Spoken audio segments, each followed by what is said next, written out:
Sakto morning mga kasakto. So mga kasakto, update tayo sa ating Litos Iceberg. So ngayon kasulukuyan tayong nagpadamo at the same time naggamas.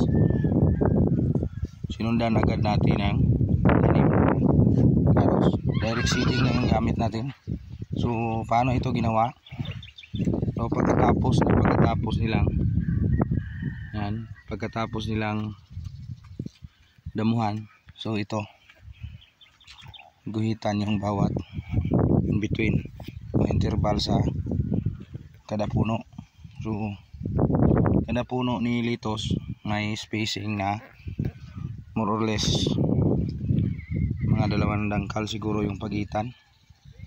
Yan. So yung ginawa ni Jinilin, yung butas is yung sa pagitan ng 2 puno. So yan dito. So kasunod meron namang guhit. So yan yung improvise kawayan ginamit para makabutas ng maayos. So doon naman tayo pupunta sa paano inalagay yung carrots. So dito puntahan natin. So kahapon lang ito tinubigan, pero tingnan natin. So ano na agad, tuyo na agad yung lupa kasi sa amin is mainit talaga. So dito kung paano ito lagay, so yan lang.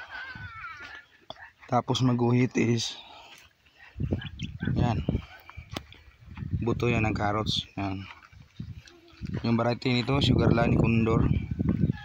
Shout out kay Condor, baka naman Condor, yung mga buto mo rito is yung mga sa Litos Iceberg mo, hindi lahat bumibilog.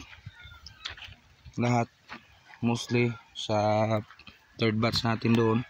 Yan, matagal na tira-tira pa yan sa mga bagyong Perde, Leon, Christine. So yun, napasubo yung ating third batch. Ito 4 na batch, 4th batch yung ating tanim.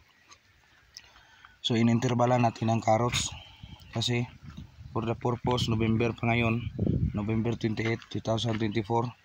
So yung target natin ito is ma-hit yung tanim na makasabay sa tubig, kasi kasulukuyan itong continue yung showering niya, yung magbigay ng patubig, kailangan palaging basa after maglagay ng buto. So direct seeding lang yung carrots guys. So tingnan natin yung buto ng carrots. Oh. Yan ako ng carrots. So yan yung buto. So kulay brown at malalaki. Condor, ano ba tong mga buto nyo ngayon? So mayroong kaibahan sa company ni Condor ngayon. Malalaki sa hindi pa nakabili. Payo ko sa inyo, malalaki na naman ang buto ni Condor. Iwan natin kung magandang resulta ba to, negative ba yung resulta. Pero hindi pa tayo nakasubok kung ano. So try lang natin kung ganda ba ito, kasi dito sa amin ang mahal ng per can.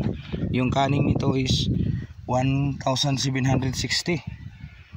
So kung sana pang labor na yan sa tao, hindi na natin mabigay kasi sa buto na napakamahal.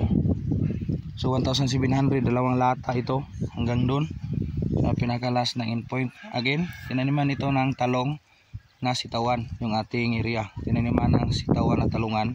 So dito natin yun transfer, tinanim. Tapos pagkatapos noon, binungkal ng 3 araro. So nakatanim na tayo ulit ng litos. Sa routine na crops, kailangan talagang makatikim ng litos sa 1 taon yung area. Tapos routine na lang naman doon naman sa itaas yung ating upload naman tayo sa update tayo sa ating pang-5 batch. Yan, nasa seedbed pa yan sa amin dito sa Saburan, yung pang-5 nating batching. So nandun pa sa taas yan, maliit pa, mga kulang-kulang 2 linggo matatransplant na yan sa ating area. So yung ating area is malalaki pa yung mga lupa doon, mga tigas pa yung mga bagal. So napakahirap linisin pag ganito yung panahon.